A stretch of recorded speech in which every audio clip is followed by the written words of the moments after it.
Closer. This problem that we suffer in Cape Town is not unique. But that's not going to make you feel better. Okay?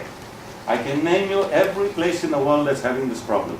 I can name you every place in the world that is using desalination.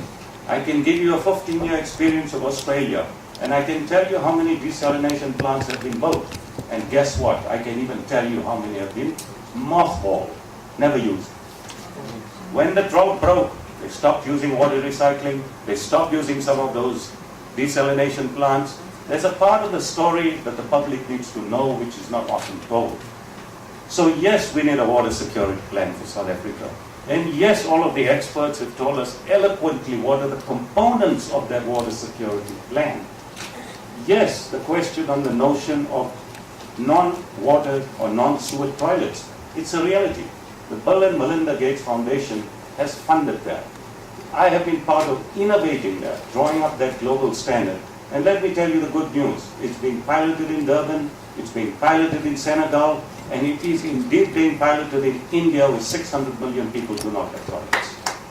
So there is a technology coming. Is the problem technology? No. Is the problem money? No. What is the problem in the world? Why is it that 1.8 billion people do not have access to water? Why is it that 2.8 billion people do not have access to toilets? We know the answer to these things.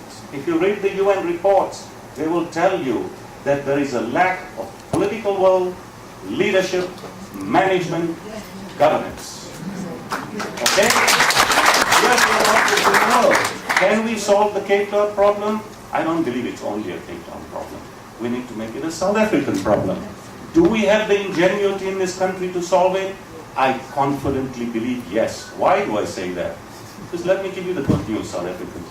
In 1965, the first water treatment recycling plant from sewage to drinking water, guess where it was built? Namibia. Windhoek. CSR. Who did that? CSR. Yes, that was South African ingenuity together with German expertise. Now, if we could do that in 1965, what have we done since 1965 in terms of wastewater recycling in this country? I have been to Singapore in the past 25 years, and I'm blessed to say I've been part of advising Singapore to become the water hub of the world. How did they do that? How did they take what you call a third world, inverted commas, personality and demeanor and make it first world? There are ways of doing that. There are 10 characteristics in changing your demeanor towards water. We know all this stuff as scientists. So how can we solve the problem? We need the right experts, and we have access to these experts, I believe, all over the world. 1. 2, we need the right political will. 3, we need the right forum to develop the right water security plan, so that we do not plan 2 years in advance. We plan 50 years in advance. Now, if you ask me as a scientist, did we know the problem was coming? I won't answer that question, and I'll leave that to you. But yes, indeed, let me thank you again, and we're here to add value. As South Africans, I believe we can emerge from this very powerfully. We have the tools, we have the acumen, and money is not a problem. Did you know that the 1.8 billion people who don't have water, the cost of solving that problem? I'll give you the answer. 0.1% of the global GDP. Why does that problem never get solved? I deal with this problem all over the world. My 84-year-old dad asks me, you go all over the world, you advise all over the world.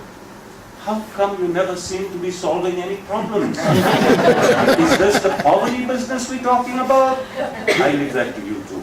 Thank you very much.